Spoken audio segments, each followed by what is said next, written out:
Regardez les commentaires haineux qui ont entouré et entourent encore ce soir le débat que j'ai eu avec M. Macron hier soir.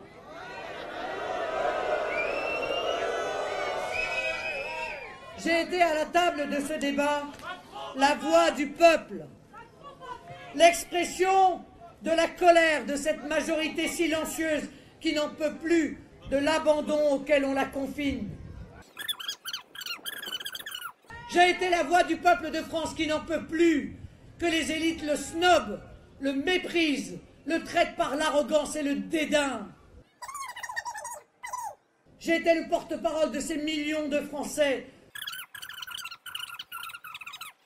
J'ai été, hier soir, la veuve du paysan qui s'est suicidé parce qu'il n'arrivait plus dans son exploitation. J'ai été le chef d'entreprise qui n'arrive plus à payer ses factures. J'ai été hier soir, j'étais la mère de famille qu'on flexibilise à mort avec la loi El Khomri. J'ai été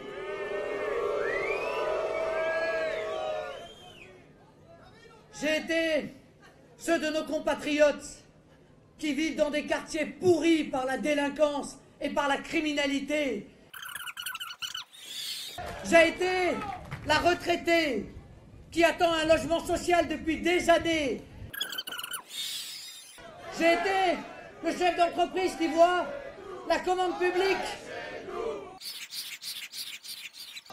J'ai été le chef d'entreprise qui voit la commande publique lui passer sous le nez au bénéfice d'une entreprise étrangère. J'étais hier soir le chômeur qui voit passer les travailleurs détachés dans les bus de M. Macron. J'ai été la jeune fille qui se pose la question le matin de savoir comment elle va s'habiller. J'ai été tous ces Français-là.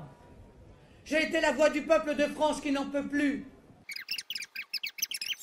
J'ai été hier et dans la campagne l'étendard de la volonté inexpugnable de la France de survivre, de ne jamais se soumettre et de toujours résister à l'oppression qu'on veut lui réserver, qui ne veut plus jouer avec les codes du système.